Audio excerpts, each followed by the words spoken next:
So I'm going to quickly go through 20 through 11. I'll go over them real quick, and then I'll go in depth into the top 10. At number 20, I have Gail Goodrich. Number 19, Mitch Richmond. Number 18, Clay Thompson. Number 17, Bill Sharman. Number 16, Sidney Moncrief. Number 15, Earl the Pearl Monroe. Number 14, Joe Dumars. Number 13, Manu Ginobili. Number 12, Reggie Miller. And number 11, Vince Carter. Just some things I want to point out from the 20 through 11 range. I do feel like Reggie Miller is a little bit overrated. That's why he's outside the top 10 in my list.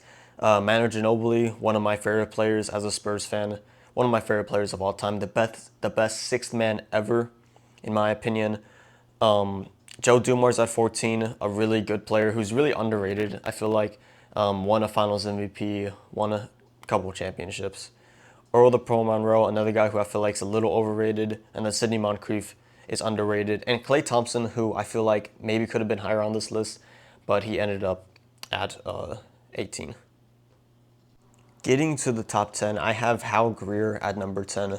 One of the old school guys, was a champion, played 15 NBA seasons, was a 10-time All-Star, averaged 19.2 points per game throughout his career with 5 rebounds and 4 assists. So an all-around really good player, a good scorer, a champion. He comes into this list at number 10. Right above him at number 9, we have Ray Allen, a 2-time NBA champion, played 18 long NBA seasons, had a long career, averaged 19 points per game, 4 rebounds, 3.4 assists throughout his career. A really, really good three-point shooter. Hit one of, if not the most clutch NBA final shot ever against my San Antonio Spurs, which still haunts me to this day. But a really good player, someone who I feel gets underrated, really never is talked about. Ray Allen at number 9. At number 8, I have Sam Jones, who's a really interesting player. Played with Bill Russell and those Celtics back in the 50s and 60s. Won 10 NBA championships, was a 5-time All-Star, 3 All-NBA team selections.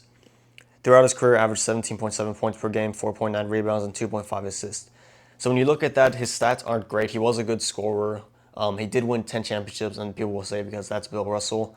But if you look at those Celtics teams going down the stretch, Bill Russell was not the greatest offensive player. In a lot of those games, in the clutch moments, in those finals, they went to Sam Jones. He was their leading scorer, I believe, for most of those teams. And he never gets talked about. Like, Bill Russell obviously was a great player. He was the leader of that team, defensive monster, all-around best player. But offensively, when they needed a bucket, their go-to scorer was Sam Jones during that dynasty. He doesn't get nearly as much love from anyone, I ever feel like. Sam Jones at number 8. At number 7, I have Tracy McGrady, or T-Mac, whatever you want to call him. He did not win a championship, and it really hurt his career, I feel like. Was a 2-time All-NBA first-team member, 19.6 points per game throughout his career, 5.6 rebounds, and 4.4 assists. He really should be higher up on this list, but the fact that in his later years especially, he wasn't nearly as good, and for the fact that he just did not have enough playoff success, like at all. For the longest time, it was like round 2 and below, and so that really hurts his legacy in his career, but a really good, talented player. One of the best talented offensive players we've ever seen in this generation. Tracy McGrady at number 7. At number 6, just outside the top 5, it's Clyde Drexler. He was the NBA champion, played 15 NBA seasons. He was the guy drafted before Michael Jordan. So, yeah, that's always going to be above his head when looking back at his career. But nonetheless, still a really good player. Was the first on the NBA first team once, 5 All-NBA team selections total. 20.4 points per game throughout his career with 6.1 rebounds and 5.6 assists. A really good all-around offensive player. And he averaged 2 steals per game, so not a slouch on defense either. He won an NBA championship. But again, that Michael Jordan thing will be above his head for forever. But nonetheless, still a great player, just missing the top 5.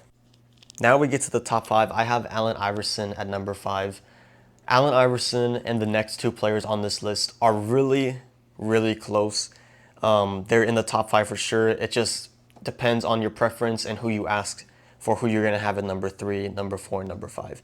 For me, I have Allen Iverson at number 5. Never won an NBA championship.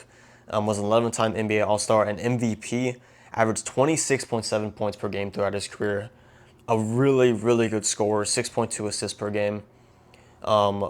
Again, if he just had won a championship, it could really help him. But nonetheless, one of the best scorers we've seen in our generation. 29.7 points per game during the playoffs. So it's not like his play decreased in the playoffs. He was a really good player who, if he just won a championship, could probably be 1 or 2 spots higher on this list. But for me, I have him here at number 5. At number 4, it's really close. He could have been at number 5. He could have been at number 3, but I feel like he could still use a championship, and that would propel him into the top 3 shooting guards of all time. But for now, he's staying here at 4. James Harden, who I think really has a good chance at winning an NBA championship this season with the Clippers, was an 11-time All-Star, MVP, 24.1 points per game throughout his career, 5.6 rebounds per game, and 7.2 assists per game. A really good passer, a really good shot creator, really good scorer. In his prime, he looked unstoppable offensively. One of the best NBA seasons we've seen ever. If he could just win one more championship or just win a championship, I think he'll be solidified the 3rd greatest shooting guard of all time. But until that happens, I feel like Dwayne Wade still holds the spot. He's a 3-time NBA champion, a 13-time All-Star. Never won MVP, but was a Finals MVP back with the Heat in 2006. He averaged 22 points per game throughout his career with 4.7 rebounds and 5.4 assists. Really good all-around player. Played with LeBron, played with Shaq. Was a really good player. Was a good defender too, which I feel like he doesn't get credit for enough. He solidified as the 3rd best shooting guard of all time until James Harden wins something else. But until then, he stays here at number 3.